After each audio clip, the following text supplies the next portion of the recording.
जय हिंद दोस्तों। क्लाइमेक्स गुरुकुल्स में आप सभी का स्वागत है। मैं हूँ राहुल। आज हम लोग संपूर्ण बिहार का इतिहास, है ना, संपूर्ण बिहार के इतिहास को हम लोग देखेंगे। और बिहार के इतिहास में आपका आपका एक 360 सवाल हम लोग लेके आए हैं। और 360 सवाल के जरिए हम लोग ये पूरा का पूरा बिहार का संपूर्ण इतिहास देख लेंगे। संपूर्ण इतिहास कहने का मतलब इसमें आपको हिस्ट्री का तीनों पोर्शन हो जाएगा, है ना। जैसे प्राचीन हो जाएगा, मध्यकालीन हो जाएगा और आधुनिक हो जाएगा। तो आइए, अभी सवाल है तो प्रीवियस के साथ साथ में टॉपिक वाइज है, लेकिन प्रीवियस भी है ना। तो सगरों से कवर हो जाएगा बिहार का। मैंने स्पेशल बिहार में जो बिहार पुलिस या बीएड डीलेड वगैरह के देते एग्ज़ाम, बीपीएससी के देते हैं, या बिहार में जो भी एग्ज़ाम आप देते हैं उसके लिए बहुत महत्वपूर्ण क्वेश्चन लेकर हम लोग आए हैं। तो आइए हम लोग देखते हैं।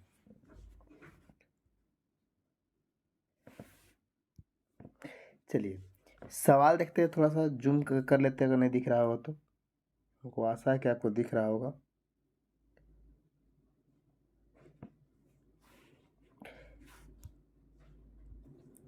क्या पहली सवाल बोल रहा है कि मगध साम्राज्य में कलिंग का सर्वप्रथम विलय किस शासक ने किया था।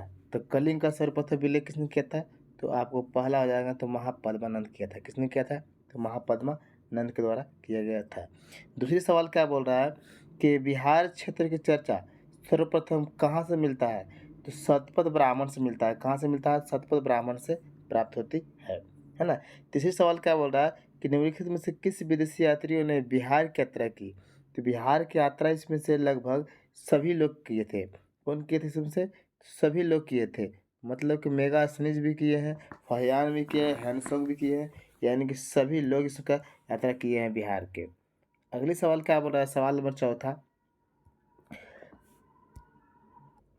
बोल रहा है कि बिहार के किस स्थान पर भारतीय राष्ट्रीय कांग्रेस का 22वां अधिवेशन हुआ था। तो 22वां अधिवेशन के अगर बारे में बात करते हैं तो 22वां अधिवेशन आपको हो गया 4 का ऑप्शन नंबर सी हो जाएगा। 4 का सी, है ना। आप कमेंट करके बता भी सकते हैं कि 22वां अधिवेशन जो है ये 1922 में जो अधिवेशन हुआ था गया में, इसका अध्यक्षता कौन कर रहे थे? इसका अध्यक्षता कौन कर रहे थे बता सकते हैं आप, कमेंट करके बताइए। अगली बोल रहा है शेर शाह के मकबरा का निर्माण किसने करवाया था? शेर शाह का मकबरा का निर्माण उसी के खानदान में से करवाया था। तो क्वेश्चन नंबर 5 के आंसर लगा देंगे हम लोग। ए फॉर एप्पल, मतलब खुद अपने से किए थे। शेर शाह साहब खुद किए थे। दूसरी बौद्ध संगीत कहाँ किया गया था? तो दूसरी बौद्ध संगीत जो है, तो दूसरी बौद्ध संगीत वैशाली में किया गया था। कहाँ किया गया था? तो वैशाली में किया गया था। सवाल नंबर 7 देख लीजिए क्या बोल रहा है। सवाल नंबर 7 बोल रहा है कि प्रसिद्ध ऐतिहासिक स्थल चौसा बिहार के किस जिले में है? तो चौसा आप जानते हैं कि चौसा बक्सर में है। चौसा का युद्ध भी आप जानते हैं, बहादुर, या बक्सर का युद्ध जानते हैं, है ना। सब के बारे में आप लोग जानते भी होंगे। प्रसिद्ध स्वतंत्रता सेनानी जयप्रकाश नारायण का जन्म स्थान निम्नलिखित में से कहाँ है? तो जन्म स्थान के अगर बारे में बात करते हैं तो सिताब दियारा कहाँ बहादुर हो? सिताब दियारा, है ना, सिताब दियारा। नौ का देखता है कि पटना के गोलघर की स्थापना किसने किया था? तो पटना के गोलघर के स्थापना के बारे में बात करेंगे तो ऑप्शन ऑप्शन ए हो जाएगा कि जॉन गॉस्टिन के द्वारा स्थापना किया गया था। जब पूरा 360 अगर हम सवाल लगा लेंगे तो आपका एक दिन टेस्ट होगा, है ना। तो सवाल को अच्छे से पढ़ेंगे, अच्छे से लिखेंगे। अगर टाइम है तो लिख भी सकते हैं, नहीं तो हमको आशा है कि आप इसको एक बार देखिएगा तो याद हो जाएगा। लिख भी सकते हैं। और लिखने से क्या है कि आपको बार बार देखने से बच जाइएगा। जब बाद में भी रिवीजन करना होगा तो लिखल से फट दे कॉपी देख लेंगे ना, कि बार बार वीडियो देखे रहेंगे, है ना। अगले सवाल बोल रहा है, सवाल नंबर 10 क्या बोल रहा है कि पूर्वी चंपारण जिले में केसरिया नामक स्थान से निम्नलिखित में से किस धर्म से संबंधित पुरातात्विक साक्ष्य प्राप्त हुए हैं? किस धर्म से संबंधित बात हो? तो बौद्ध धर्म से संबंधित। किस धर्म से संबंधित? तो बौद्ध धर्म से संबंधित साक्ष्य प्राप्त हुए हैं। सवाल नंबर 11 आते हैं। 11 में थोड़ा इसका भी जूम कर लेते हैं, थोड़ा सा, है ना, थोड़ा जूम कर लेते हैं। चलिए क्या बोल रहा है, 1912 ईस्वी में बिहार में सर्वप्रथम कांग्रेस का अधिवेशन निम्नलिखित में से कहाँ पर हुआ था? कहाँ पर आयोजित हुआ था? तो बहादुर 1912 में ना, तो 1912 में तो बांकीपुर पटना कहाँ हुआ था? तो बांकीपुर पटना हुआ था, बांकीपुर पटना। कोई दिक्कत? अगले सवाल बोल रहा है 12 नंबर कि निम्नलिखित में से किसका संबंध चंपारण सत्याग्रह से नहीं है? तो जयप्रकाश नारायण का नहीं है, बाकी सब के सब है। यानी चंपारण सत्याग्रह में राजेंद्र प्रसाद गए थे, ब्रजकिशोर प्रसाद गए थे, अनुग्रह नारायण सिंह गए थे, लेकिन जबकि जयप्रकाश नारायण का योगदान नहीं है। सवाल नंबर 13 बोलता है कि गांधी जी किसके आग्रह पर चंपारण गए थे? तो राजकुमार शुक्ल के आग्रह पर चंपारण गए थे। इस बात को आप जानते भी होंगे।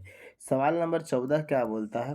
सवाल नंबर 14 बोल रहा है कि 1942 के आंदोलन के दौरान बिहार के किस जिले को कुख्यात जिला कुख्यात जिला घोषित किया गया था?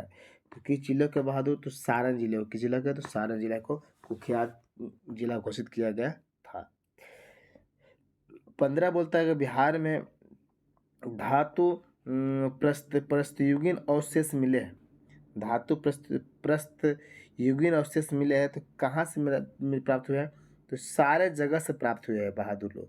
यानी कि आपको लोरिया अरेराज मतलब चंपारण से, रामपुरवा चंपारण से, या लोरिया नंदन से, जो लोरिया नंदनगढ़ है चंपारण से, इस सब जगह से प्राप्त हुए हैं। सवाल नंबर 16 देखते हैं। सवाल नंबर 16 क्या बोलता है? बोला कि पाल शासकों के बारे में जानकारी मिलती है। तो पाल शासक के बारे में जानकारी कहाँ से मिलती है? तो सब जगह से प्राप्त होती है। जैसे देवपाल के मुंगेर अभिलेख से प्राप्त होते हैं, सही बात है। नारायण पाल का भागलपुर ताम्रपत्राभिलेख से भी प्राप्त होते हैं, ठीक है। महिपाल प्रथम के नालंदा एवं मुजफ्फरपुर अभिलेख से प्राप्त होते हैं। यानी सभी से अब वो किसका प्राप्त होता है? तो पाल वंश के बारे में जानकारी मिलती है। सवाल नंबर 17 देखते हैं क्या बोल रहा है कि बिहार के लिए सर्वाधिक प्राचीन साहित्य क्या है? सर्वाधिक प्राचीन तक साहित्य क्या है? तो अथर्ववेद है। क्या है बहादुर लोग? अथर्ववेद। 18 के बारे में देखते हैं। बिहार में स्थित महाजनपदों के बारे में जानकारी प्राप्त होती है।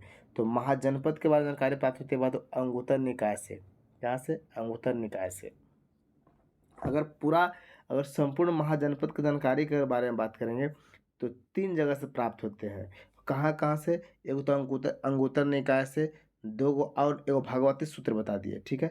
भगवती सूत्र एक आप बताएंगे इसे कमेंट करके कि 3 जगह से प्राप्त होते हैं महाजनपद का, तीसरा का नाम क्या है?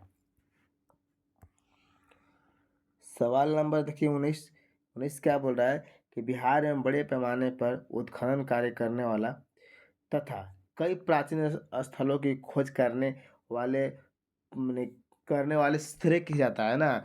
मैंने पुरातत्व एक व्यक्ति कौन थे? तो पूरा व्यक्ति का नाम पूछा है, तो व्यक्ति के बारे में कहते कनिंघम बहादुर लोग। कौन? तो कनिंघम। कनिंघम। सवाल नंबर 20 क्या बोलता है कि नालंदा नालंदा स्थित बड़ा गांव मैंने नालंदा महाविहार का पता किसने लगाया था? तो ये भी तो कनिंघम ही लगाए होंगे। कौन लगाए थे? सॉरी, ये मैकेंजी लगाए थे। किसने लगाए थे? तो मैकेंजी लगाए थे। मैकेंजी के द्वारा लगाया गया था। मैकेंजी। पुरातत्ववेत्ता कनिंघम ने बिहार में खोज की थी। किसका खोज की थी बिहार में? तो बिहार में बहादुर किसका खोज किए थे? इस सभी चीज़ों का खोज किए थे। मतलब किसका किसका? तो उपयुक्त में सभी। जैसे केसरिया स्तूप चंपारण से खोज किए थे। लोरिया अरेराज का अशोक स्तंभ भी खोज किए थे। बसाड़ के अवशेषों के आधार पर वैशाली के प्राचीन स्थल भी खोज किए थे, है ना। इस सारे के सारे ही खोज किए थे। कौन खोज किए थे बहादुर? तो कनिंघम के द्वारा खोज किया गया था। आइए अगले सवाल आते हैं और सवाल नंबर 22 देखते हैं ध्यान से। और क्या है 22 बोल रहा है कि विदेह के राजा जनक ने निष्क या स्वर या सतनाम उपहार में दिए, यह कहाँ वर्णित है? मतलब ये कौन सा उपवेद में है कि ब्राह्मण ग्रंथ में कहाँ पर वर्णित है? तो इसका आंसर बात देंगे ऑप्शन नंबर पहला। क्या? तो बृहदारण्यक उपनिषद उपनिषद है ना। बृहदारण्यक उपनिषद, ठीक है। सवाल नंबर 23 क्या बोलता है कि बिहार से प्राप्त मौर्य अभिलेखों की लिपि कैसी थी? तो मौर्य अभिलेखों की लिपि ब्राह्मणी लिपि थी। कैसे लिपि थी बहादुर लोग? तो ब्राह्मणी लिपि थी। 24 देखिए क्या कर रहा है कि बह बह मुल्ला बहानी यात्री थे। बहानी यात्री थे, कहाँ के थे? तो इराक के रहने वाले थे। कहाँ के थे? तो इराक के रहने वाले थे। आगे बोल रहा है सवाल नंबर 25। अब क्या बोल रहा है कि अपसर मतलब गया। अपसर, गया का प्राचीन नाम है अपसर।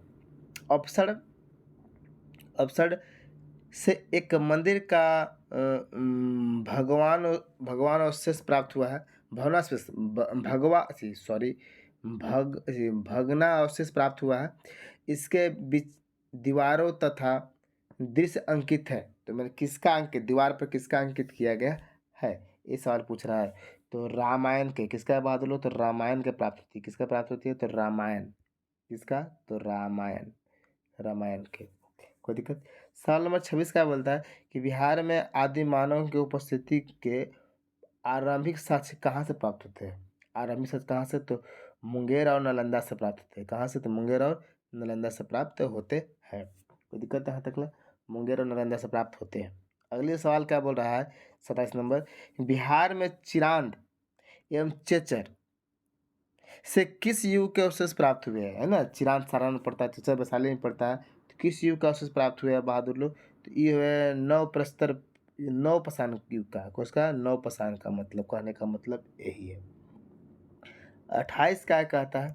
28 सवाल 28 क्या बोलता है? देखिए यहाँ पर, बिहार में ताम्र प्रस्तर युग मतलब पाषाण युग के परवर्ती चरण के अवशेष कहाँ से प्राप्त हुए हैं? परवर्ती मतलब उससे भी पहले का। तो कहाँ से बहादुर? तो आपको सोनपुर और मनेर से। कहाँ से? सोनपुर और मनेर से। सोनपुर और मनेर से प्राप्त हुए हैं। सोनपुर और मनेर से प्राप्त, सॉरी गलत हो गया। उपयुक्त में सभी से हुए हैं। चिरांद से हुए हैं, चेचर से भी हुए हैं, सोनपुर और मनेर सब जगह से बहादुर हुए हैं। 28 नंबर थोड़ा ध्यान से देख लेंगे, इस सारा का सारा इसका आंसर है। आगे बढ़ रहा है 29, बिहार सहित पूर्वी भारत में आर्यों का आगमन हुआ था। ये अनुमानतः कहाँ से हुआ था? कौन काल से? तो उत्तर वैदिक काल से प्राप्त हुए। कहाँ से बहादुर? उत्तर वैदिक काल से आगमन हुए हैं, है ना, उत्तर वैदिक काल से आगमन हुए हैं। सवाल नंबर 30 क्या बोलता है, बिहार सहित पूर्वी आर्यों में विस्तार का सहायक क्या था? बिहार सहित पूर्वी भारत में आर्यों का विस्तार का सहायक क्या था बहादुर? तो लोहे का उपयोग। आर्यों के द्वारा क्या लाया गया? तो लोहे का उपयोग, है ना। 31 क्या बोलता है? थोड़ा ध्यान से देखिएगा। 31 बोल रहा है कि श्रुति तथा किंवदंती के अनुसार महाभारत युद्ध के समय बिहार में दो मुख्य राज्य कौन कौन थे? दो मुख्य राज्य कौन कौन थे? तो मगध और विदेह थे। कौन थे? मगध और विदेह। महाभारत के समय में ये भी थे बहादुर, मगध और विदेह, है ना, मगध और विदेह। वेद के किस ग्रंथ में बिहार के विदेह राज्य में आर्यों के आगमन तथा निवास का साक्ष्य प्राप्त होता है? भाई वेद के बारे में पूछ रहा है ना, तो वेद के बारे में पूछा तो ऑप्शन नंबर क्या हो जाएगा बहादुर? शतपथ ब्राह्मण। किसके बारे में? शतपथ ब्राह्मण के बारे में बात कर रहा है। आइए सवाल नंबर हम लोग देखते हैं। सवाल नंबर 33।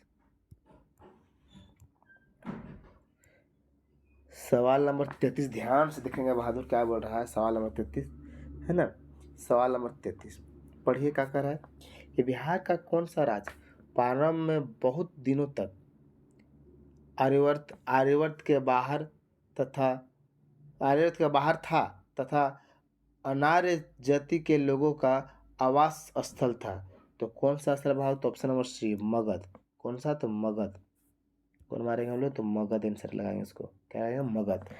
अगला बोल रहा है कि बिहार का कौन सा राज्य उत्तर वैदिक काल का एक महत्वपूर्ण राज्य था?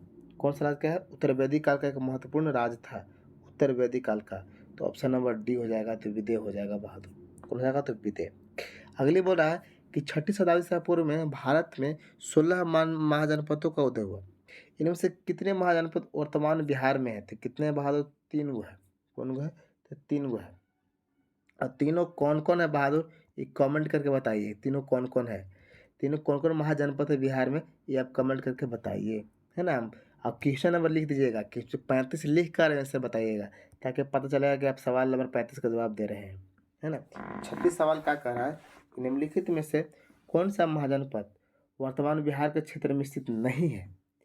कौन सा महाजनपद है बहादुर जो बिहार के क्षेत्र में नहीं है? तो वत्स, वत्स जो है बिहार के क्षेत्र में नहीं है, वत्स बिहार के क्षेत्र में नहीं है। बिहार के किन क्षेत्रों में अंग महाजनपद स्थित है? तो बिहार का कौन से क्षेत्र में बहादुर? तो भागलपुर और मुंगेर वाले क्षेत्र में अंग महाजनपद है। कौन सा है? तो अंग महाजनपद। 38 नंबर क्या बोल रहा है? अंग महाजनपद की राजधानी कहाँ था बहादुर? अंग का कहाँ था? तो चंपा था, अंग का चंपा था। बिहार के पटना तथा गया, गया का जिला किस महाजनपद में शामिल था? तो पटना और गया के जिला के बारे में बात करते हैं तो मगध में। कौन में बहादुर लोग? तो मगध में। कौन में? तो मगध में। आइए अगली सवाल देखते हैं। सवाल नंबर बोल रहा है, क्या बोल रहा है कि मगध तथा अंग महाजनपद को कौन सी नदी पृथक करती है? मगध और अंग का जो है सो कौन सी पृथक करती है? चंपा नदी करता है, चंपा। कौन नदी? चंपा मगध और अंग को पृथक करता है। 41 नंबर देखिए, बिहार में स्थित कौन सा महाजनपद 8 राज्यों का एक संघ था? 8 राज्यों का संघ था बहादुर, तो वो था वजी था। वजी जो था ना 8 राज्यों का संघ था। कितना राज्यों का? तो 8 राज्यों का। 42 क्या कह रहा है? वजी संघ में कौन सा राज्य सम्मिलित नहीं थे? तो वजी संघ में बहादुर छेदी नहीं था, बाकी सब था। लिच्छवी था, ज्ञात्रक था, विदेह था वजी में, लेकिन चेदी नहीं था। ठीक है ना। सवाल नंबर 43 का बोल रहा है कि वजी संघ की राजधानी थी वजी, तो वैशाली। कहाँ थे बहादुर? तो वैशाली। वजी संघ की राजधानी कहाँ? तो वैशाली। 44 नंबर सवाल देखते हैं। 44 नंबर सवाल क्या बोल रहा है कि बिहार के भागों में स्थित कौन सा महाजनपद में गणतंत्र था? महाजनपदों में गणतंत्र था। कौन सा महाजनपद में गणतंत्र है? तो 44 का बहादुर बिफोर बॉल हो जाएगा। कौन होगा? Before ball, before ball. 45 बोलता है ईसा पूर्व 6वीं शताब्दी में विश्व की प्रथम गणतंत्रात्मक व्यवस्था कहाँ थी? तो गणतंत्रात्मक व्यवस्था कहाँ थी बहादुर? तो 45 का मार देंगे वैशाली। कहाँ थे बहादुर? तो वैशाली। ये सवाल बहुत वीवीआई है, सवाल बहुत वीवीआई है ना। बोला है कि प्राचीन भारत के 16 महाजनपदों में एक था, 16 महाजनपदों में एक था बहादुर, वो था अंग। प्राचीन भारत के 16 महाजनपदों में, फिर धीरे बदलते गए, बढ़ते गए, है ना। तो आइए अगले सवाल आते हैं। सवाल नंबर 47, देखिए ध्यान से। 47 का कह रहा है, 47 से बोल रहा है कि महाजनपद युग में पावापुरी किसकी राजधानी थी? तो पावापुरी जो राजधानी था ना बहादुर, वो मल गणराज का था। किसका था? तो मल गणराज का पावापुरी राजधानी था। ठीक है। जैन धर्म का वास्तु संस्थापक और 24वें एवं अंतिम तीर्थकर का नाम बताइए, जिसका नाम महावीर का जन्म कहाँ हुआ था? तो महावीर का जन्म हुआ था बहादुर कुंडलग्राम में, और मृत्यु कहाँ हुआ था बहादुर? तो पावापुरी में, है ना। 49 देखिए, महावीर का जन्म स्थल कुंडलग्राम बिहार के किस जिले में है? तो कुंडलग्राम जो है बहादुर बिहार के वैशाली में है। कहाँ? तो वैशाली में है। बिहार कहाँ है? तो वैशाली में है। आगे देखते हैं सवाल नंबर 50 कि महावीर स्वामी की माता त्रिशिला कुमारी राजकुमारी थी। तो त्रिशिला कहाँ की थी बहादुर? तो लिच्छवी की राजकुमारी थी। कहाँ के? तो लिच्छवी की राजकुमारी थी, है ना, लिच्छवी की राजकुमारी थी। आइए 51 बोल रहा है, 51 क्या बोल रहा है कि महावीर स्वामी ने अपना अंतिम उपदेश दिए थे। महावीर स्वामी ने अपना अंतिम उपदेश दिए थे तो पावापुरी में दिए थे। कहाँ दिए थे? तो पावापुरी में, और वहीं बेचारे मृत्यु हो गया था। महावीर की मृत्यु हुई थी, महावीर की मृत्यु कहाँ हुई थी बहादुर? तो पावापुरी में हुई थी, है ना, या निर्वाण बोल सकते हैं। कब हुआ था बहादुर? कोई कमेंट करके बताओ तो, इसका ईस्वी बताइए तो। ईसा कब, कौन सा ईसा पूर्व में हुआ था? अब बताइए तो इनका मृत्यु के बारे में। अगले सवाल क्या बोल रहा है कि प्रथम जैन संगीति का आयोजन हुआ था। तो प्रथम जैन संगीति का जो आयोजन हुआ था वो कहाँ हुआ था, ये पूछ रहा है। सवाल नंबर 53 है ना जी। सवाल नंबर 53 को बता दीजिए। तो पाटलिपुत्र में हुआ था। कहाँ हुआ था? तो पाटलिपुत्र में। सवाल नंबर 54 बोल रहा है, सवाल नंबर 54, और क्या बोल रहा है 54 कि प्रथम जैन संगीत का आयोजन किसके शासनकाल में हुआ था? तो बहादुर चंद्रगुप्त मौर्य के शासनकाल में हुआ था। किसके काल में? चंद्रगुप्त मौर्य के काल में हुआ था। 55 क्या बोल रहा है, प्रथम जैन संगीति का अध्यक्षता किसने की? प्रथम जैन संगीति की अध्यक्षता तो स्थूलभद्र। देखिए एक राजा का नाम पूछ दिया, एक अध्यक्ष का नाम पूछ दिया। तो राजा का चंद्रगुप्त मौर्य, जबकि अध्यक्ष कौन है, तो आपको स्थूलभद्र, है ना। 56 देखिए क्या कर रहा है, 56 बहादुर लोग, 56 क्या कर रहा है पहले पढ़ लीजिए। बोल रहा है कि प्रथम जैन संगीत का आयोजन पाटलिपुत्र में हुआ था, बात सही है। जिसमें कार्य हुए थे, क्या कार्य हुआ था, तो 55 के 56 के बहादुर कार्य क्या हुए थे, तो जैन धर्म को दो भागों में विभाजित हो गया था।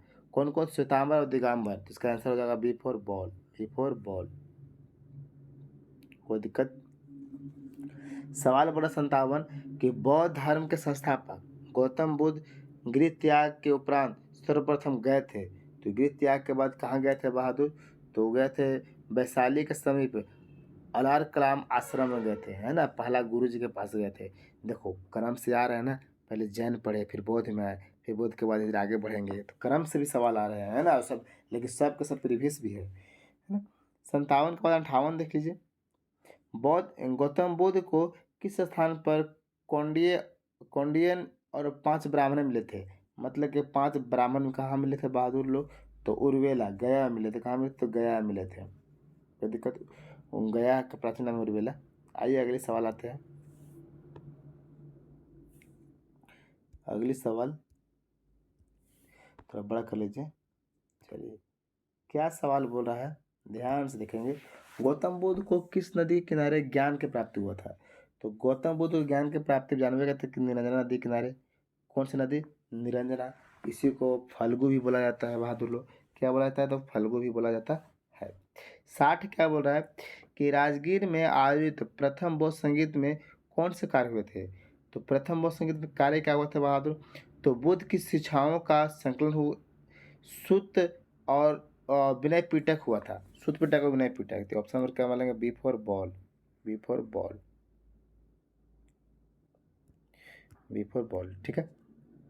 आइए अगले सवाल आते हैं। क्या बोल रहा है कि द्वितीय बौद्ध संगीत का आयोजन वैशाली में हुआ था, बात सही है। इसमें काम क्या हुआ था, तो इसमें काम हुआ था कि बौद्ध धर्म दो भागों में बट गए थे, दो भागों में विभाजित हुए थे। कौन कौन बहादुर लोग, अस्थाविर और महासंघिक के रूप में विभाजित हुए थे। बौद्ध धर्म भी देखो हीन और महान में अलग बात करते हैं, यहाँ पर अलग बात कर रहे हैं हम लोग, है ना। आइए आगे सवाल देखते हैं। सवाल नंबर क्या कर रहा है, 62। 62 सवाल क्या कर रहा है कि तृतीय बौद्ध संगीत के समय, ये तृतीय बौद्ध संगीत के समय में क्या करना है बहादुर, तो 62 का आंसर कौन लगाएंगे, तो बताइए। तो तृतीय बौद्ध संगीत के समय में बस पाटलिपुत्र में हुआ था, इसमें कार्य क्या हुए थे तृतीय बौद्ध संगीत में। तीसरा बौद्ध संगीत में हुआ था बहादुर कि कुछ कठोर नियम अपनाए गए थे। और कौन सा नियम संकलन किया था, अभिधम पिटक का संकलन हुआ था। किसका हुआ था, अभिधम पिटक का संकलन हुआ था, अभिधम पिटक का संकलन हुआ था। चलिए कोई दिक्कत। आगे आइए सवाल में 63 में क्या बोला, 63 कि निम्नलिखित में से किस नगर से महात्मा बुद्ध का घनिष्ठ संबंध रहा, तो कहाँ संबंध रहा बहादुर, तो घनिष्ठ संबंध सब जगह से रहा है। कहाँ कहाँ से रहा है, तो बोध गया से भी, राजगीर से भी, वैशाली से भी, सब जगह से घनिष्ठ संबंध रहा है।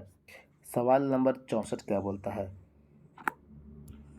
सवाल नंबर 64 बोल रहा है कि महात्मा बुद्ध ने पाटलिपुत्र के विनाश के कारणों की भविष्यवाणी की थी, उनमें सम्मिलित थी। देखिए महात्मा बुद्ध ने भविष्यवाणी भी की थी पाटलिपुत्र के विनाश का। और क्या था बहादुर लोग बताए थे कि उपयुक्त में सभी के बारे में चर्चा किए थे, है ना, सभी के बारे में, जैसे आग के बारे में, बाढ़ के बारे में, आंतरिक कलह के बारे में, सब के बारे में बताए थे। सवाल नंबर 65 क्या बोलता है कि महाभारत तथा पुराणों के अनुसार मगध का प्रथम राजवंश, देखिए जैन के बाद बौद्ध, बौद्ध के बाद अब प्रथम मगध के बारे में आ गए, है ना। तो प्रथम राजवंश कौन था, तो बृहद राजवंश था, बृहदर्थ राजवंश था। कौन था, बृहदर्थ राजवंश था, है ना। सवाल बोला है कि मगध जनपद का संस्थापक कौन था, मगध का संस्थापक, तो मगध संस्थापक बहादुर वो आपको हो जाएंगे जरासंध। बृहदर्थ और कौन थे, तो जरासंध। जरासंध के बारे में महाभारत में इसमें उसी में आता है, महाभारत में आता है इसका नाम। 67 नंबर के क्या कह रहा है सवाल, ध्यान से देखेंगे 67 और समझेंगे इसके बारे में। 67 क्या बोल रहा है कि मगध साम्राज्य का वास्तविक संस्थापक कौन था? तो मगध साम्राज्य का वास्तविक संस्थापक कौन था बहादुर? तो ये था आपको बिंबिसार था। कौन था? तो बिंबिसार। कौन था? तो बिंबिसार। बिंबिसार एवं अजातशत्रु किस वंश से संबंधित थे? तो हरेक वंश से थे, है ना, दोनों बाप बेटा थे। कोई दिक्कत? अगली सवाल क्या बोल रहा है कि बिंबिसार ने किस राजकुमारी के साथ विवाह किया था? तो बिंबिसार जो है सो सबके साथ विवाह किया था। सबके साथ कहने का मतलब किसके साथ में? तो ये ऑप्शन नंबर डी हो जाएगा। मतलब कि खेमा के साथ, चिलना के साथ और कौशल्या देवी के साथ, तीनों के साथ विवाह किए थे बिंबिसार। सवाल नंबर 70 देखते हैं और थोड़ा ध्यान से समझते हैं इसको। चलिए, सवाल 70 क्या बोल रहा है? 70 देखिए बहादुर, हमने 20-25 मिनट में हुआ, हमने 70 को सवाल पहुंच गए, है ना। अब आइए 70 को सवाल हमने पहुंच गए। 70 सवाल देखते हैं क्या बोलता है 70 सवाल कि बिंबिसार ने ब्रह्मदत्त को पराजित कर कौन सा राज जीता था? कौन सा राज जीता था? तो राज का नाम था अंग। कौन सा राज्य बहादुर? तो अंग। 71 क्या बोल रहा है? हर एक वंश का दूसरा शासक कौन था? हर एक वंश का दूसरा शासक तो अजातशत्रु था। राजगीर में दुर्ग तथा स्तूप की स्थापना किस मगध शासक ने किया था? तो राजगीर में तो ये किया था आपको, तो अजातशत्रु के द्वारा किया गया था। किसके द्वारा? अजातशत्रु के द्वारा किया गया था। 73 क्या बोलता है कि वजी संघ के लिच्छवियों को पराजित करने वाला मगध का शासक कौन था? तो मगध शासक कौन था? तो अजातशत्रु था। कौन था बहादुर लोग? तो अजातशत्रु था। अजातशत्रु था। सवाल नंबर हम लोग देखते हैं 74 क्या बोलता है? क्या बोलता है कि अजातशत्रु के साथ प्रेम संबंध के लिए चर्चित नर्तकी के नाम बताइए। नर्तकी के नाम था अम्रपाली। तो अम्रपाली कहाँ के थे बहादुर? तो वैशाली की थी। कहाँ की थी? तो वैशाली की थी, है ना। जिसका नाम था आम्रपली, आम्रपाली, है ना। 75 देखिए, अजातशत्रु ने किस राज के साथ युद्ध में प्रथम र- रथ मुसल तथा महाशिलाकंटक नामक हथियारों का प्रयोग किया था? तो कहाँ किया था बहादुर? तो लिच्छवी में। ये दोनों जो नाम देख रहे हैं ना, दोनों नाम बहादुर, ये दोनों नाम के बारे में फेमस है। आप बाहुबली सिनेमा देखे ना, बाहुबली सिनेमा, जे भलाल का गाड़ी होता है, अगर अगर तलवार पंखा से चलता है, वो एक अलग है। वो एक हो गया। अब एक है बहादुर पत्थर फेंकने वाला। जैसे बाहुबली के पास कैसे था पत्थर फेंकने वाला, वही दोनों मत औजार के यहाँ बात कर रहा है, वही दोनों हथियार की बात कर रहा है। एक भलाल के बारे में और एक किसके बारे में बात कर रहा है? बाहुबली के जो हथियार थे ना, वही वही कहानी दिखाया गया है। ये सब तो कहानी दिखाया गया है ना बहादुर। आइए सवाल नंबर 76 क्या बोल रहा है? 76 सवाल नंबर कि प्रथम मगध साम्राज्य का उत्कर्ष किस शताब्दी में हुआ था? किस शताब्दी में हुआ था? तो आपको बाद ऑप्शन में बी मार देंगे, 6ठी शताब्दी में हुआ था। किस शताब्दी में? 6ठी शताब्दी में हुआ था। सवाल नंबर 77 देखते हैं क्या कह रहा है 77।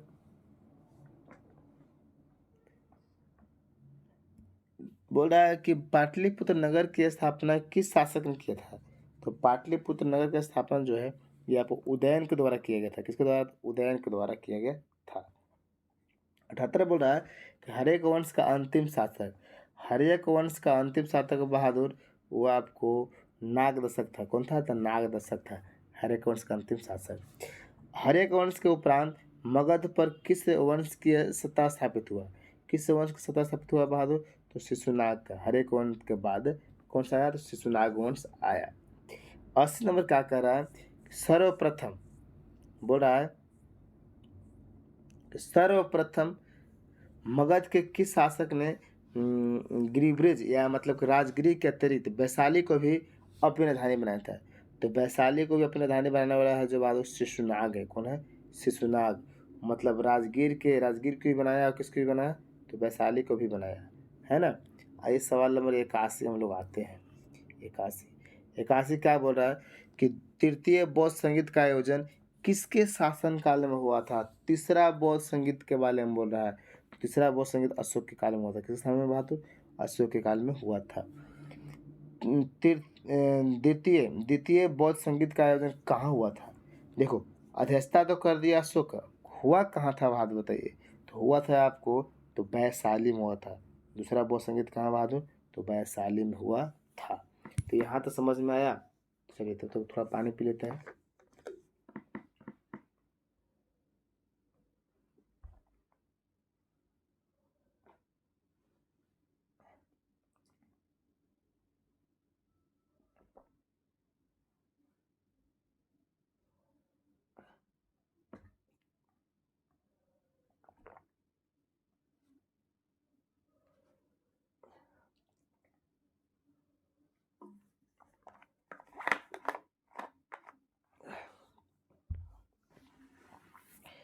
चलिए सवाल नंबर हम लोग 83 देखते हैं। सवाल नंबर 83 शुरू करते हैं, है ना।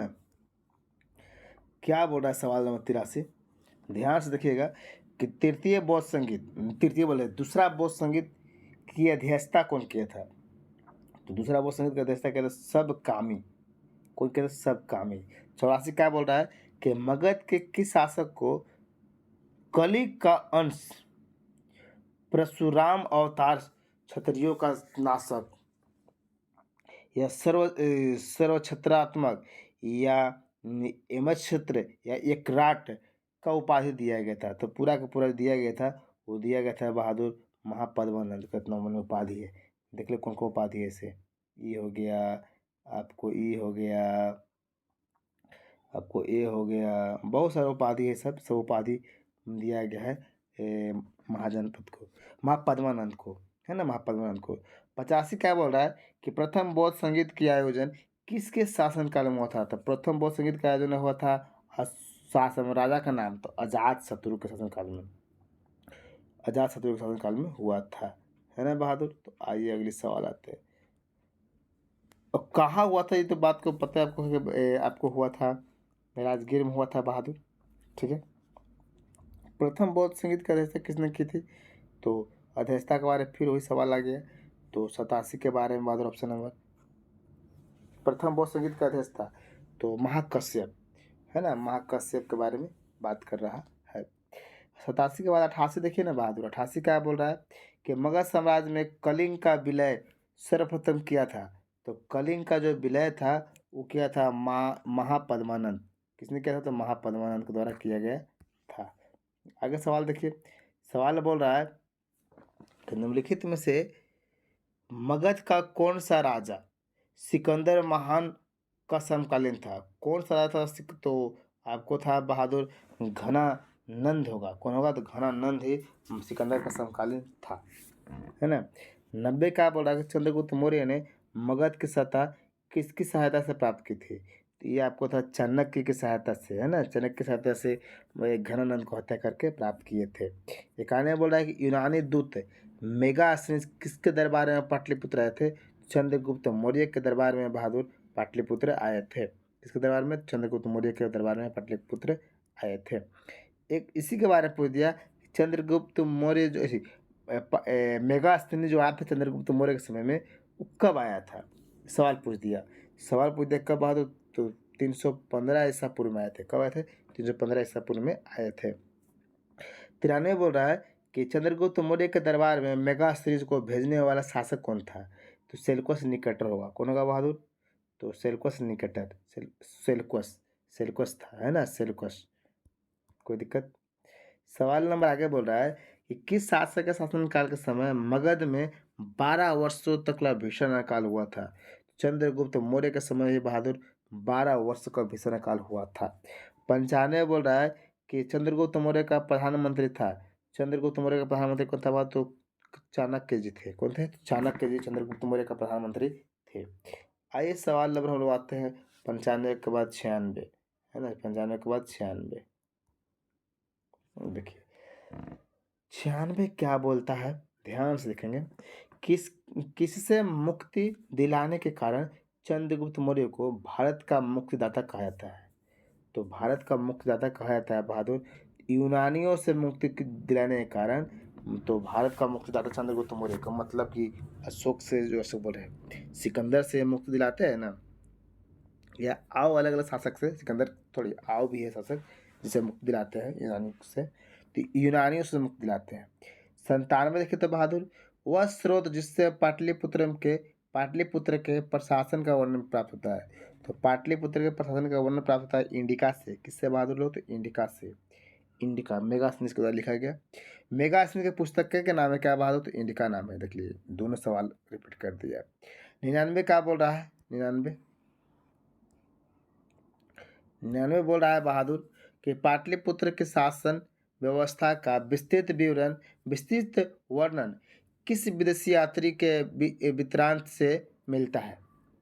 तो वृत्तांत के बारे में बात कर रहा है तो मेगास्थनीज के वृत्तांत से प्राप्त होती है ना? क्या प्राप्त होती है? पढ़ लीजिए ठीक से। 100 बोल रहा है चंद्रगुप्त मौर्य के उपरांत तो मौर्य साम्राज्य का शासक बना। इसके बाद कौन बना बहादुर? तो बिंदुसार। बिंबिसार नहीं, बिंदुसार, है ना? बिंदुसार। आइए सवाल नंबर 101 देखते हैं। 101 क्या बोलता है? 101 बोल रहा है बहादुर, 101 बोल रहा है कि किस मौर्य शासक के दरबार में आजीवक अभिवेशकता पिंगलवत्स रहता था, है ना? पिंगलवत्स रहता था, पिंगलवत्स रहता था, है ना? तो किसके दरबार में बहादुर? तो इसका ऑप्शन में B4, बी के मार देंगे, बिंदुसार। 102 क्या बोल रहा है कि अशोक द्वारा अपने पड़ोसियों के साथ मैत्रीपूर्ण संबंधों का उल्लेख प्राप्त होता है। तो कहाँ से प्राप्त होता है बहादुर? तो ब्रह्मगिरी बोल रहे हैं, 13वें अभिलेख से। कहाँ से बहादुर? 13वें अभिलेख से प्राप्त होती है। कहाँ से? 13वें अभिलेख से प्राप्त होती है ना, कि हम लोग मित्रता का संधि रखे थे, है ना? मारपीट वाला नहीं। 3 क्या बोलता है कि तृतीय बौद्ध संगीत का आयोजन किसके काल में हुआ था? तीसरा तो कनिष्क के काल में हुआ था। किसके काल में बहादुर? तो कनिष्क के काल में हुए थे। 4 क्या बोल रहा है कि तीसरा जो बौद्ध संगीत हुआ था उसका अध्यक्ष कौन कर रहे थे? शासक तो कनिष्क था, लेकिन उसका अध्यक्ष कौन कर रहे थे बहादुर? तो मोगलीपुत्र तीस थे। कौन थे? तो मोगलीपुत्र तीस। एक और सवाल पूछ दिया, तृतीय बौद्ध संगीत का आयोजन कहाँ हुआ था? तृतीय बौद्ध संगीत का आयोजन हुआ कहाँ था बहादुर? ये पूछ दिया। हुआ था बहादुर तृतीय ना, तो पाटलिपुत्र हो जाएगा। देख लीजिए पूरा तृतीय बौद्ध संगीत के बारे में व्याख्या कर दिया है ना? तो कहाँ पर जिसका योगदान है वहाँ पर व्याख्या कर रहे हैं, हम लोग एक ही जगह नहीं कर रहे हैं, सब अलग अलग कर रहे हैं। 6 नंबर क्या बोलता है? 6 नंबर क्या बोलता है? ध्यान से देखेंगे कि तृतीय बौद्ध संगीत का आयोजन कब हुआ था बहादुर लोग? तो तृतीय के बारे में बड़ा कन्फ्यूजन करता है, तो आप 251 लिख लेंगे। क्या लिखेंगे बहादुर लोग? 251, 251 कहेंगे, 256 में दे देता है। किस युद्ध में हुए भारी तबाही तथा जानमाल की हानि को देखकर अशोक का हृदय परिवर्तन हुआ और उससे युद्ध नीति त्याग कर धम्म नीति की घोषणा कर दी? तो कलिंग का युद्ध देख के बहादुर। किसका? तो कलिंग का युद्ध देखकर। तो ऑप्शन नंबर क्या हो जाएगा? Option number B4, A4 Apple. आइए अगली सवाल। अब कलिंग युद्ध कब हुआ, कैसे हुआ, इसका ये व्याख्या मिल जाएगा, आप टेंशन मत लीजिए। 261 एक कहानी सुना देंगे, है ना? आइए बोल रहा है 108 नंबर कि अशोक का धर्म था। अशोक का धर्म क्या था बहादुर? तो नैतिक आचार संहिता था। क्या था? नैतिक आचार संहिता था। क्या था धर्म? तो नैतिक आचार संहिता मतलब नैतिकता का विचार रखने के लिए। 9 क्या बोलता है? अशोक के स्तंभ लेख बिहार के किस जिले से प्राप्त हुए? तो बिहार के बाद चंपारण से प्राप्त हुए। कहाँ से? चंपारण से। 10 क्या बोलता है कि बिहार से प्राप्त होने वाले अशोक के स्तंभ लेखों नहीं है। तो कौन नहीं है बहादुर? तो लोरिया नंदनगढ़ है ये है, लोरिया रज है ये है ना? रामपुरवा है ये है। तो कौन नहीं है? तो रूमिनदेई अभिलेख यहाँ से नहीं प्राप्त हुए, बिहार से, है ना? तो आइए सवाल, तो आप बता दीजिए बहादुर की प्राप्त कहाँ से हुआ है? देखते हैं, आप बताइए कहाँ से हुआ है, कमेंट कीजिए। 110 नंबर सवाल। 111 देखिए क्या बोल रहा है कि अशोक के समय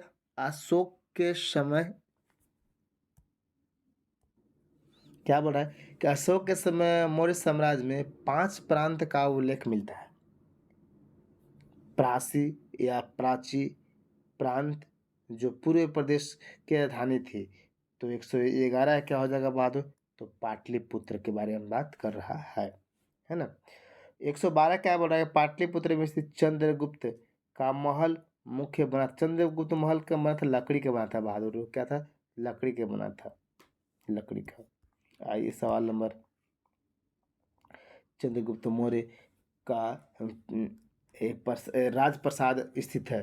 तो राजप्रसाद स्थित जो है ना, ये कहाँ है बहादुर? राजप्रसाद है मतलब लकड़ी का महल कहाँ है? राजप्रसाद का मतलब होता है लकड़ी का महल।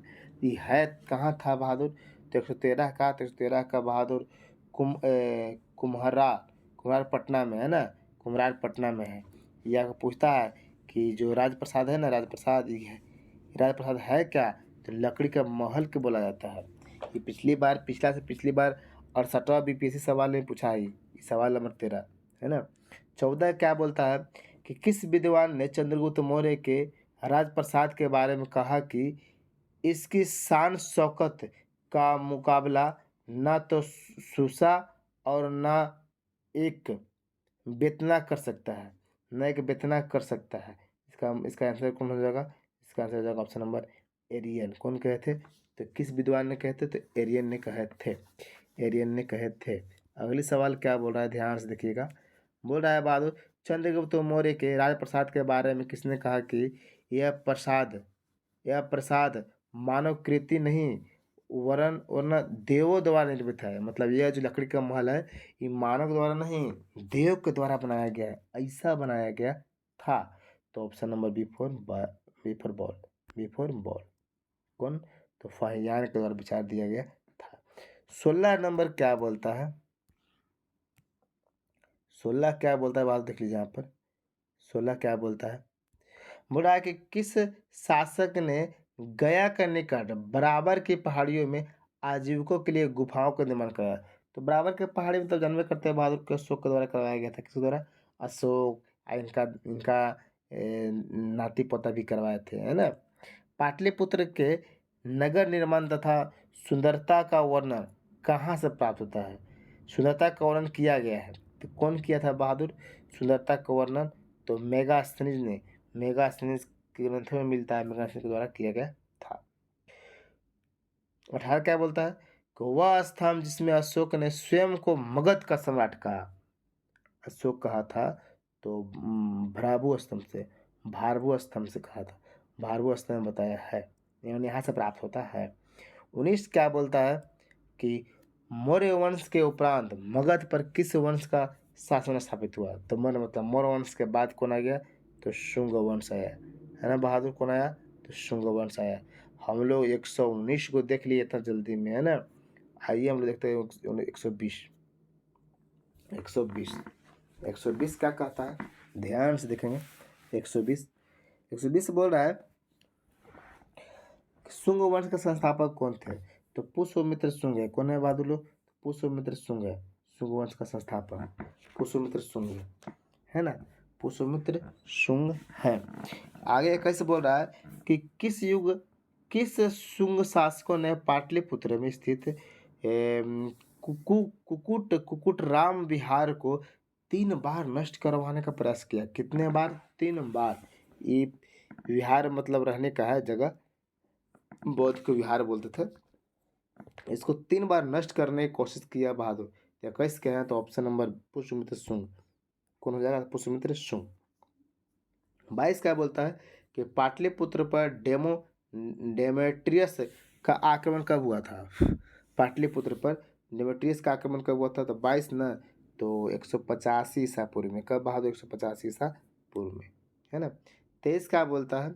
शुंग काल के उत्कृष्ट नमूने बिहार के किस स्थान से प्राप्त हुए? बिहार के किस स्थान से प्राप्त हुए हैं? तो ये आपको बोध गया से, कहाँ से? तो बोध गया से प्राप्त हुए हैं। आइए सवाल नंबर देखते हैं। सवाल बोल रहा है 24 क्या बोल रहा है? मगध पर शासन करने वाले राजवंश का सही क्रम बताइए। ये भी बीपीएससी में सवाल किया हुआ है और 68 बीपीएससी में शायद किया था, है ना। तो क्रम से बताना कि मगध पर कौन कौन किया। तो मगध पर करने के बाद विचार करेंगे बहादुर, तो पहले तो हम तो हर एक के बारे में आएंगे। तो हर एक तो आपको 2 में दिया है, बी और सी में दिया है। हर एक के बाद शिशुनाग सही है, नंद भी सही है, मौर्य भी सही है। अब ये लास्ट वाला कन्फ्यूजन है बहादुर, इसका आंसर हो जाएगा option number C4 cat. Last में कौनों वंश थे, कौन थे? तो कौनों वंश, हर्यक, शिशुनाग, नंद, मौर्य, शुंग और कनौ, है ना। ये चारों लाइन से हो गया, पाँचों, पाँच गो, पाँच करे 6 हो गया है, 1 2 3 4 5 6, है ना। तो ये आपका क्रम हो गया। क्रम आपको क्लास में पूछेंगे भी। कलिंग शासक खारवेल ने मगध पर कब आक्रमण किया? तो कलिंग शासक जो है ना, पहली शताब्दी के अंत में किए थे। कब के थे?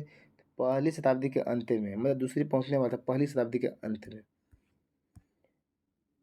आगे बोल रहा है, गार्ग्या संहिता में पाटलिपुत्रम पर यमनों के आक्रमण का उल्लेख है। गार्ग्या संहिता में, ठीक है। यह आक्रमण किसके काल में हुआ था बहादुर? यह आक्रमण किसके शासनकाल में हुआ था? तो क्वेश्चन नंबर 26 है ना, तो पुष्यमित्र शुंग के शासनकाल में हुआ था। किसके शासनकाल में? तो पुष्यमित्र शुंग के शासनकाल में हुआ था। सवाल नंबर 27 बोलता है कि किस शासक ने वैशाली के लिच्छवी राजकुमारी कुमार देवी से विवाह किया था? तो कुमार देवी से विवाह करने वाला चंद्रगुप्त मौर्य है। कौन है बहादुर? कुमार देवी से विवाह करने वाला चंद्रगुप्त मौर्य। अगला बोला, किस शासक ने स्वयं को लिच्छवी दोहित्र कहा? स्वयं को लिच्छवी दोहित्र कहा, ये आपको कहा था 128 ने समुद्रगुप्त कहा था। किसने कहा था? समुद्रगुप्त क्या कहा था? लिच्छवी, लिच्छवी दोहित्र, स्वयं को लिच्छवी दोहित्र कहा था समुद्रगुप्त ने कहा था। 29 क्या बोल रहा है? नालंदा विश्वविद्यालय का संस्थापक, नालंदा विश्वविद्यालय के संस्थापक के बारे में बात कर रहा है, तो ये आपको कुमार गुप्त बहादुर। कौन है? तो कुमार गुप्त, तो कुमार गुप्त, ठीक है ना। आगे देखिए, बोल रहा है कि बोध गया के महाबोधि मंदिर की स्थापना, बोध गया के महाबोधि मंदिर का स्थापना किसने किया था? तो मंदिर की स्थापना हुई थी, तो कौन सा काल में पूछ रहा है? तो गुप्त काल में हुआ था। किस काल में बहादुर लोग? तो गुप्त काल में हुआ था, है ना। आइए सवाल नंबर हम लोग 131 देखते हैं। सवाल नंबर 131, है ना। सवाल नंबर 131 हम लोग पहुंच गए, है ना। आइए सवाल नंबर 131 क्या बोल रहा है कि चीनी यात्री फहियान कितने समय तक पाटलिपुत्र में रहा था? तो कितने समय तक रहा था बहादुर? तो 3 साल तक रहा था। कितने साल तक रहा? 3 साल तक रहा। पाटलिपुत्र में कितने साल तक रहा था? 3 साल तक रहा था। 32 क्या बोल रहा है कि नालंदा में अवस्थित भारतीय विश्वविद्यालयों में फहियान कि किसके शासनकाल के दौरान आया था? फाहियान जो आया था, किसके शासनकाल के दौरान आया था? चंद्रगुप्त, चंद्रगुप्त विक्रमादित्य के शासनकाल में वो आया था। चंद्रगुप्त विक्रमादित्य के शासनकाल में आया था। चीनी यात्री इत सिंह बिहार का भ्रमण किया, लगभग कब किया? लगभग कब किया था? तो लगभग अगर बात करते हैं तो 33 का बहादुर, तो लगभग 673 के आसपास में आया था, ईस्वी में। ईस्वी में बोल रहे हैं ना। 34 क्या बोल रहा है? 134, ध्यान से देखेंगे। बोला है 34, बोला है 34 कि हर्षवर्धन के समय में बिहार राज्य में कौन सा विश्वविद्यालय प्रसिद्ध था? बिहार राज्य में कौन सा विश्वविद्यालय प्रसिद्ध था बहादुर? तो नालंदा विश्वविद्यालय प्रसिद्ध था। कौन था? नालंदा विश्वविद्यालय। बोध गया के महाबोधि वृक्ष को क्षति पहुंचाने वाला शासक कौन था? तो शशांक था। कौन था? शशांक था। 36 क्या बोल रहा है कि पाल वंश संस्थापक कौन है बहादुर? तो गोपाल है। कौन है? गोपाल। पाल वंश के शासक कौन? तो गोपाल। 37 बोलता है कि विक्रमशिला विश्वविद्यालय के संस्थापक कौन थे? तो धर्मपाल। और नालंदा विश्वविद्यालय का संस्थापक कौन है बहादुर? तो कुमार गुप्त थे। लेकिन विक्रमशिला विश्वविद्यालय के संस्थापक तो धर्मपाल है ना। ये सब याद रखना होगा, धर्मपाल। आइए धर्मपाल के बारे में और व्याख्या कर लेते हैं। 137 के बाद 38 क्या बोलता है? 38 कि विक्रमशिला विश्वविद्यालय की स्थापना किस वंश के शासक ने किया था? किस वंश के शासक ने किया था? तो किस विक्रमशिला विश्वविद्यालय के, तो आपको पाल वंश को होगा। कौन होगा? तो पाल वंश को होगा। तो पाल वंश के तो धर्मपाल पाल वंश का शासक ना है। हाँ। 39 बोलता है कि आधुनिक बिहार के किस जिले में विक्रमशिला विश्वविद्यालय, मतलब विक्रमशिला विश्वविद्यालय किस जिला में है ना? तो भागलपुर में पड़ता है। कहाँ पड़ता है बहादुर लोग? तो भागलपुर में पड़ता है। किस शासक ने उदंतपुरी में बौद्ध विहार की स्थापना किया है? बिहार शरीफ में जो उदंतपुरी है, या उदयपुरी विश्वविद्यालय कभी कहीं बोल देते हैं। तो उदयपुरी में बौद्ध विहार की स्थापना करवाया था। तो उदयपुरी में अगर बात करते हैं तो आपको गोपाल के द्वारा किया गया था। किसके द्वारा बहादुर लोग? तो गोपाल के द्वारा। मिथिला के कर्नाट शासकों की राजधानी कहाँ थी? तो मिथिला के कर्नाट शासकों की राजधानी कहाँ था? तो सिमरावगढ़ था। कहाँ था? सिमरावगढ़। सिमरावगढ़। सवाल नंबर बोलता है 42। बिहार में तुर्क सत्ता की स्थापना। बिहार में तुर्क सत्ता की स्थापना की अगर बात करते हैं तो 1198 के आसपास में, 1198 में ही था आंसर, 1198।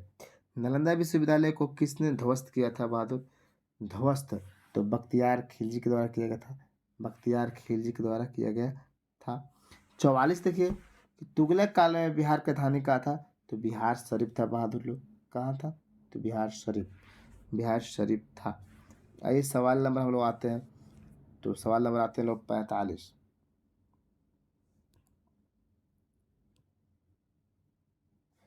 चलिए सवाल नंबर 45 क्या बोलता है कि बिहार राज्य का नाम बिहार किसने दिया था? तो बिहार राज्य का नाम बिहार किसने दिया था?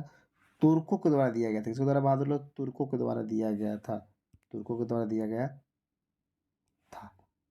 ठीक ना। आगे देखिए तो बिहार पर राज करने वाला जनजातीय राजवंश था। बिहार पर राज करने वाला जनजातीय राजवंश कौन था बहादुर? तो चेरो वंश था। चेरो वंश ये जनजातीय था। चेरो वंश क्या था? तो जनजातीय था। कोई दिक्कत? चेरो वंश जनजातीय था। आगे देखिए ये क्या था बहादुर? तो जनजातीय था। 47 देखिए 47 क्या बोल रहा है कि भोजपुर में उज्जैनिया वंश का संस्थापक था। भोजपुर में उज्जैनिया वंश का संस्थापक। तो उज्जैनिया वंश से संतन सिंह थे। कौन थे? संतन सिंह। कौन थे? संतन सिंह।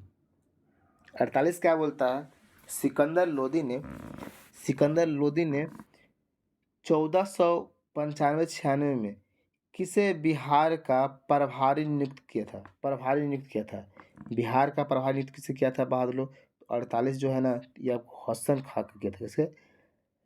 हसन खां को किया था। 49 देखिए 49 नंबर बहादुर 49 बोल रहा है कि महमूद लोदी को विस्थापित कर बाबर ने किसे बिहार का प्रशासन नियुक्त किया था? प्रशासक नियुक्त किया था। है ना। मतलब महमूद लोदी को हटाकर बाबर किसको बनाया था बहादुर?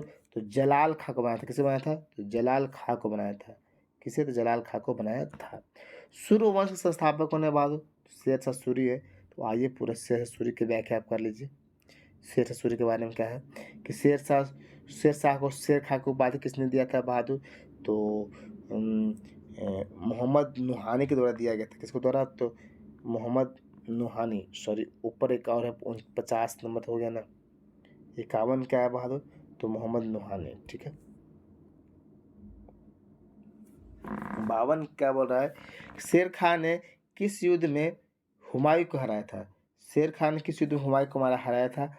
तो ये आपको उपयुक्त युद्ध दोनों हो जाएगा। कैसे बहादुर लोग? तो ये आपको चौसा के युद्ध में भी हराया था और बिलग्राम या कनौज के भी युद्ध में। है ना। एगो हुआ था 1539 में, एगो 1540 में। है ना।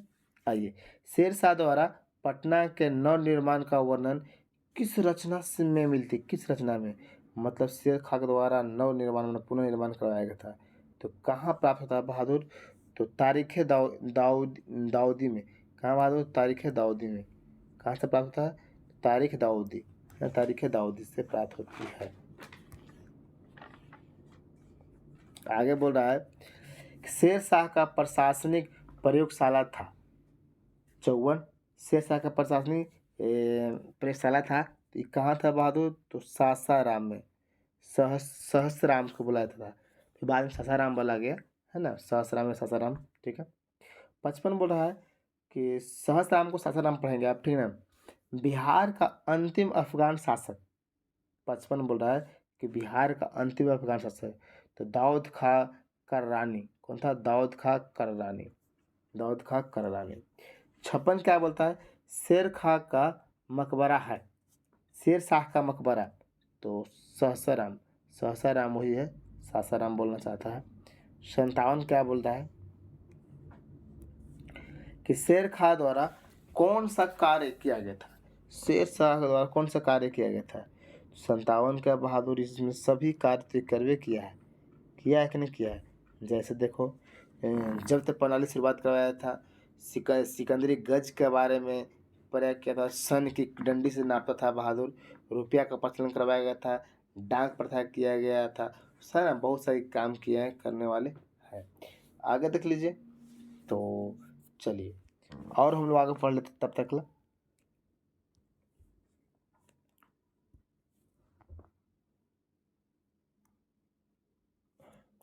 सवाल क्या बोल रहा है कि निम्नलिखित में से कौन सा कार्य शेरशाह सूरी द्वारा नहीं करवाया गया था। शेरशाह सूरी द्वारा कौन सा कार्य नहीं करवाया गया था। तो बहादुर आपको देश की भूमि का सर्वेक्षण करवावे किया था, ग्रैंड ट्रैंक रोड करवावे किया था, या इसी को सड़क ए आजम बोला जाता था, है ना। किसानों को पट्टा देने के लिए शुरुआत करवे किया था। इबादत खां का निर्माण नहीं करवाया था, ये गलत है। तो ऑप्शन में कौन आगा आंसर बहादुर। गलत पूछवे किया था, गलत पूछा भी था, तो कौन आंसर हो गया, सी हो गया। 59 क्या बोला, शेरशाह के मकबरा के संबंध में क्या सही है। शेरशाह के मकबरा के संबंध में सब सही है। जैसे में यह झील के मध्य में स्थित है और अष्टकोणीय आकार का है बहादुर, 8 कोणीय आकार का है। जगह देखिएगा, आप गए होंगे शेरशाह सूरी में तो देखे भी होंगे, अष्टकोणीय आकार का है।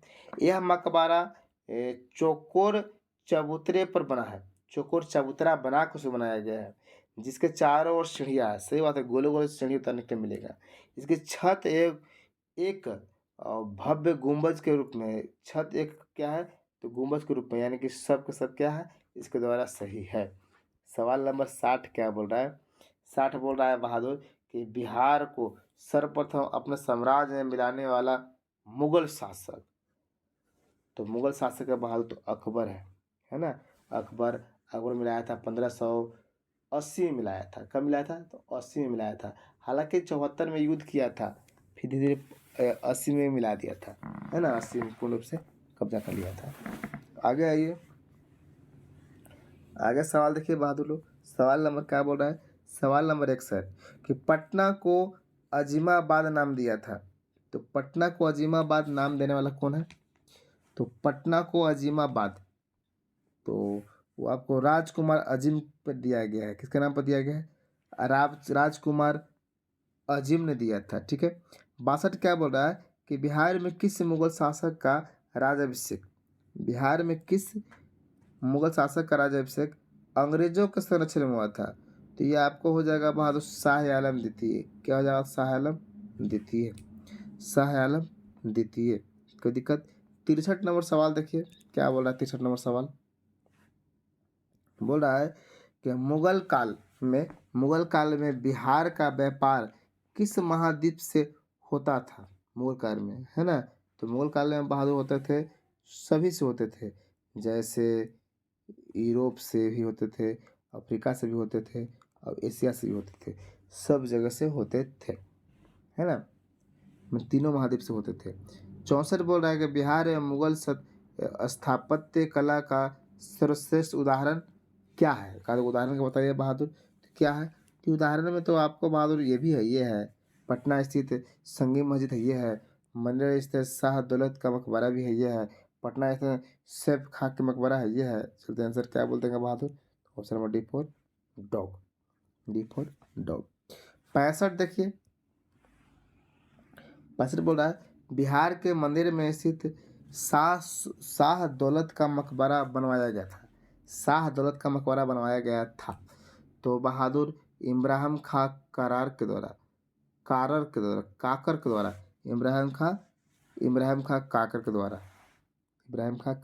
बनवाया गया था। 67 देखते, सॉरी 66 पर देखते हैं बहादुर क्या बोलता है। बिहार के मंदेर में स्थित शाह दौलत का मकबरा के संबंध में क्या सही है।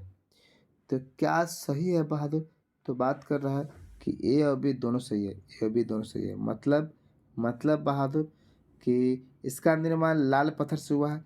किसका, शाह दौलत का जो मकबरा है लाल पत्थर से हुआ है। दूसरी बात कि इस पर अकबर के अधीन विकसित संश्लेषित शैलियों का प्रभाव है। जैसे अकबर का प्रभाव था ना शैलियों के, वैसा इसमें भी देखने के लिए मिलता है। चलिए आज हम लोग देखते हैं अगले सवाल 67। बिहार के क्षेत्र में सर्वप्रथम आए थे, तो कौन आए थे बहादुर? तो पुर्तगाली लोग आए थे, पुर्तगाली। तो चलिए बहादुर, हम लोग आज इतने सवाल रखते हैं, और हम लोग अगले क्लास में आएंगे तो हम लोग का टारगेट है बहादुर 360। आज हम सोचे कि 360 कर दे, लेकिन 360 हुआ नहीं बहादुर। अभी हम लोग कितना हो गया, 167 हुआ है ना। बाकी कल हम लोग पूरा का पूरा कवर कर लेंगे। मतलब कि अभी 200 सवाल ही बचल है बहादुर, लगभग 200 सवाल, जो हम लोग क्या कर लेंगे, लगभग 200 सवाल भी बचल है, जो हम लोग कल अगले क्लास में कंप्लीट कर लेंगे। तो यहाँ तक आप याद करेंगे, और आपका अगला शनिवार का आपका टेस्ट होगा, है ना। तो आप ध्यान से पढ़ेंगे। अगले क्लास में मिलते हैं, धन्यवाद। जो सवाल इसमें किए हैं उस सवाल का कमेंट आप करके बताएंगे। चलिए, धन्यवाद।